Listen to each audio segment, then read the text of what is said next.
안녕하세요. 사연살롱이에요. 오늘의 사연입니다. 얼마 전부터 바뀐 나의 인생을 얘기해보려 합니다. 올해 32살의 미혼 총각입니다. 조그마한 직장에 다니는 정말 평범한 직장인이에요. 부모님과 형제로는 저 형님, 누님, 삼형제입니다. 형님은 결혼해서 분가 중이고 누님도 결혼해서 살고 있고 집에는 부모님 그저 그런 대로 살아가고 있었죠. 아버지는 어느 작은 공장의 과장님으로 일하시고 어머니는 가사를 하시고 저는 현재 직장을 다니고 있죠. 제 성격이 워낙 소심한 스타일이라 집에서도 직장에서도 대인관계나 부침성 등은 조금 떨어지는 편이에요. 그리 싹싹한 모습은 아니라 생각됩니다. 군대를 제대하고 줄곧 30살이 될 때까지 변변한 직장 하나 못 갔고 백수로 수년간을 집에서는 눈칫밥 먹었죠. 형제들에게나 친구들에게도 큰 소리 한번 못하고 인생을 허무하게 보내고 있다가 뜻밖의 지인의 도움을 받았어요. 현재 직장을 취직해서 2년째 안 잘리고 버티고 있네요. 그나마 백수의 생활에서 탈피할 수 있었습니다. 그런데 잘 버티던 직장에서 안 좋은 일이 생겨서 나와 그 상대방이 징계를 먹고 갑자기 하루아침에 백수의 길로 다시 떨어진 겁니다. 순간 자존심에 퇴직서를 집어던지고 회사를 나서던 발걸음이 왜 그리도 서럽던지 남들 다 일하는 훤한 대낮에 딱히 갈 곳도 없고 왠지 바닷가가 보고 싶었습니다. 무작정 해운대 백사장으로 나갔어요. 출렁이는 바닷물을 보니 눈물도 나더군요. 살기 싫어 안 좋은 생각도 했고요. 나는 왜 이렇게 재수가 없는 놈일까? 나는 왜 하는 일이 다 쭉쭉 풀리지 않을까? 하는 잡다한 생각들을 하며 근 2시간 동안 바다만 바라보며 내 자신에게 다그쳤어요. 6시쯤 초저녁이 다가오자 문득 소주 한 잔이 생각났습니다. 소주집을 찾으러 두리번거리는데 볶음방 하나가 보이더군요. 평소 잘 사지도 않았지만 왠지 그날은 누가 날 이끄는 것처럼 복권을 사고 싶은 마음이 들었죠. 지갑을 보니 현금 9만 원이 있었어요. 로또 복권 2만 원치를 샀습니다. 그냥 아무 번호나 막 찍어서 4장을 샀어요. 그리고 복권방을 나와서 포장마차로 향했죠.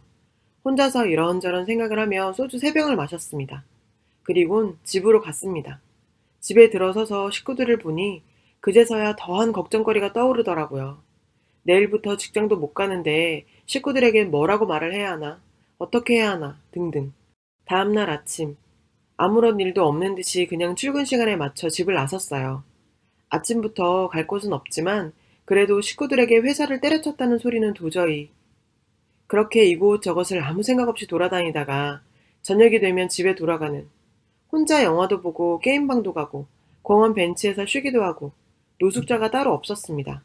그렇게 일단 일주일이 조금 더 지나갔고 밤 8시경에 아버지가 공장에 야근을 하신다고 새벽에 오신다는 전화를 받고 뭉구적거리다가 혼자 집에서 소주를 한잔하고 있었죠. 그나마 직장 생활하면서 집에 생활비로 들인 거 빼고 모아둔 비자금 180여만 원도 직장을 그만두고 돌아다니면서 이리저리 쓰다 보니 20여만 원 남더라고요. 돈 쓸 거 없더군요. 이제 앞으로 어떻게 하나 하는 순간 문득 복권 생각이 났어요. 당첨일이 지나서 번호를 알 수가 없어서 로또 안내 전화를 해봤습니다. 몇 차 1등. 심장이 터지는 줄 알았어요. 제가 산 복권 4장 중에 1등 번호가 있는 게 아니겠습니까? 이게 꿈인지 생신지 볼도 꼬집어보고 수십 번 확인 또 확인해봐도 틀림없는 1등. 컴퓨터를 켰습니다. 당첨금이 궁금했어요. 국민은행 로또 사이트에 들어가서 회차와 번호를 확인해보니 1등이 맞더군요. 당첨금 37억 9,783만 8,200원. 복 많은 사람들만 되는 줄 알았던 로또 1등이 지금 내 손가락에 쥐어져 있었습니다. 순간 머릿속에 5만 가지 일들과 생각이 마치 영화의 필름처럼 흘러가더라고요. 저도 모르게 두 손을 합장하고 누군가에게 기도를 드렸습니다. 감사합니다. 감사합니다. 감사합니다. 37억여 원. 듣도 보다 못한 거액이었죠. 내가 37억을 받을 수 있다는 엄청난 충격. 공장에서 야근하신 아버지, 늘 몸이 아프신 어머니, 한 달 벌어 한 달 먹고 살고 있는 형님, 택시 운전하는 매형을 늘 걱정하는 누님, 날 비웃던 친척들과 친구놈들, 직장 상사놈들, 주위에 돈 좀 있다고 거들먹거리던 놈들, 별별 생각이 다 들더군요. 사람이 역시 돈에 좌우되나 봅니다. 머릿속엔 그저 이제 다 죽었어. 방문도 창문도 다 닫고 혼자서 별별 생각과 두려움과 기대감이 다 들더라고요. 세금을 뺀다고 해도 엄청난 액수일 텐데 이걸로 뭘 할까? 투자할까? 그냥 은행에 넣어둘까? 혼자서 밤새도록 32년 동안 생각도 못한 상상의 나래를 펼쳤습니다. 다음 날 바로 서울 여의도 국민은행 로또 사업부를 향했습니다. 고속버스를 타고 가면서도 별별 생각이 다 들고 혹시나 서울 가다가 버스가 사고라도 나는 거 아닌지 걱정도 되더라고요. 왜 안 되는 놈은 뒤로 넘어져도 코가 깨진다고 하지 않습니까? 이렇게 이제 고생 끝났는데 이거 타서 써보지도 못하고 재수없게 사고 나서 죽는 거 아닌가 하는 그런 잡생각까지. 여의도 로또 사업부에 들어서서도 혹시나 어느 도둑놈이 뒤따라오는 거 아닌지, 잃어버려서 완전 황되는 거 아닌지. 암튼 무슨 비밀 결사대처럼 품 안에 고이고이 숨겨서 가져왔습니다. 누군가의 말처럼 은행 주변에 어려운 사람들이 줄을 서서 복권 당첨된 사람에게 빌붙는다는 말은 다 거짓이었습니다. 아무도 없었어요. 이런저런 조사와 등록, 질문과 사진 촬영 등을 하더니 세금 제외하고 바로 통장에 입금 처리해 주더라고요. 회차 번호와 기타 등등 개인정보 역시 XX 처리할게요. 이해해 주시기 바래요. 저 말고도 광주에서 2명이 더 당첨되어 있다고 하더군요. 총 3명. 3명이 각각 37억의 1등 당첨금을 수령하게 됐다고 얘기해줬어요. 통장에 입금된 수십억 원의 액수를 보니 이제서야 진짜 내가 1등이 된 것이 감이 왔어요. 큰 액수를 통장에 넣고 작은 액수는 현금으로 받아서 뒤도 안 돌아보고 나왔습니다. 거리에 다니는 차들과 사람들과 기타 등등 여러 가지 눈앞에 보이는 모습들이 그렇게 우습게 보일 수가 없었어요. 마치 내가 제일 높은 곳에 혼자 떠 있는 듯한 그런 묘한 기분이랄까? 고속버스도 불안해서 그나마 사고율이 적다는 기차를 타고 내려왔습니다. 집에 도착해서 문을 잠그고 몇 번이나 통장을 확인 또 확인, 통장이 다 다를 정도로요. 그렇게 내 32년 인생에 있을 수 없는 수십억 원을 만지게 된 것이었습니다. 그런데 이게 돈이란 게 없을 땐 누구도 도와주고 뭐도 사고 뭐도 하고 등등 생각이 들던데 막상 돈이 손에 쥐어지니까 그게 안 되더군요. 그것도 적은 액수도 아니고 수십억 원이.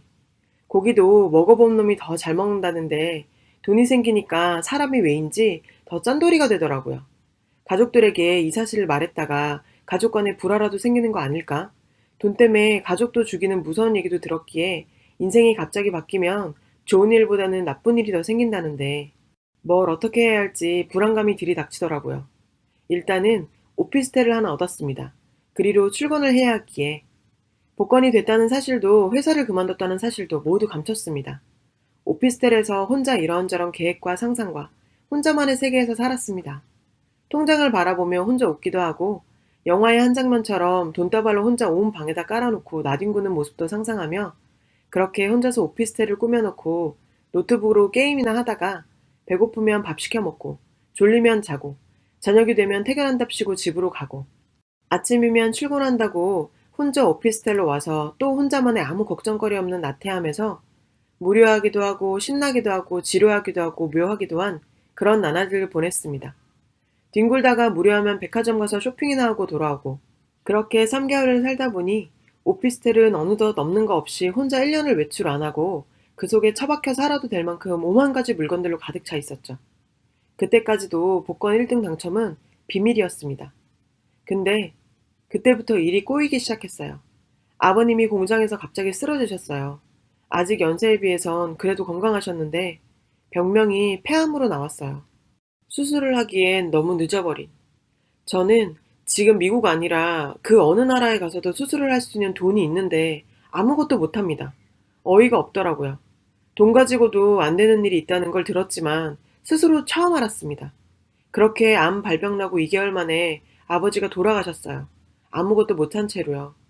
조금 더 살아주시면 내가 이제 효도도 해드리고 행복하게 해드릴 수 있는데 수술도 못할 정도로 갑자기 와전된 폐암이 그저 한스러울 뿐이었습니다. 병원에서 장례를 치르고 나서 집안은 예전같이 그런 분위기가 아니었어요. 이쯤에서 이제 1등 당첨금 얘기하고 그 어떤 조치를 취하려고 할 즈음 새벽 교회 다녀오시다가 어머니가 교통사고로 어이없게 돌아가셨어요. 병원에 급히 도착해보니 벌써 운명하셨더군요. 아버지 돌아가신 지 딱 한 달 만의 일입니다. 아직 운전자도 못 잡았습니다. 뺑소니로 새벽에 증인조차 없었죠.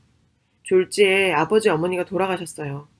연이어 닥친 장례식과 여러 가지 복잡한 일들로 정신이 없는데 큰형님이 집 보험 등 대략 4억 5천 정도 되는 부모님 재산을 다 처리하고 혼자서 독차지하려고 하는 상황이 됐어요.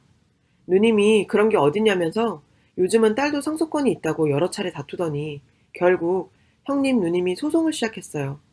그런 상황에서 내가 돈이 있으니 아버님 재산은 형님 드리고 누님은 내가 도와줄 테니 법적 조치를 취하라는 말을 할 수가 없었습니다. 이 정도 재산 가지고도 이 난린데 수십억 원이 있다는 말을 할 경우에 뒷일은 불보듯 뻔한 거죠. 아무것도 못하고 형님 누님이 지금까지 소송으로 들이 원수가 되어 있습니다.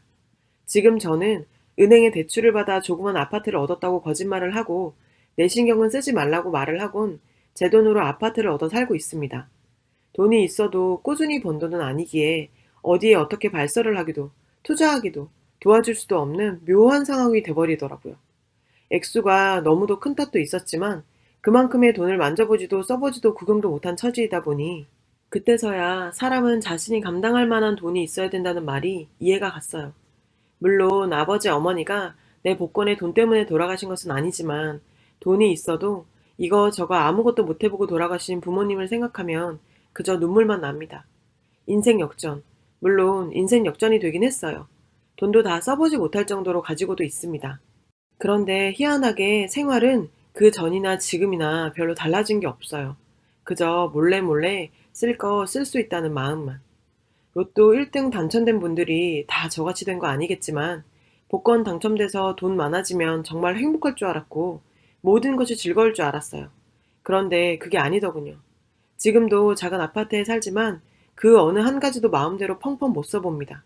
갑자기 없던 사람이 펑펑 쓰다 보면 누군가 의심해서 그 어떤 나쁜 일이 일어날지 말란 법이 없으니까 늘 불안감과 초조감에 하루하루를 살아갑니다.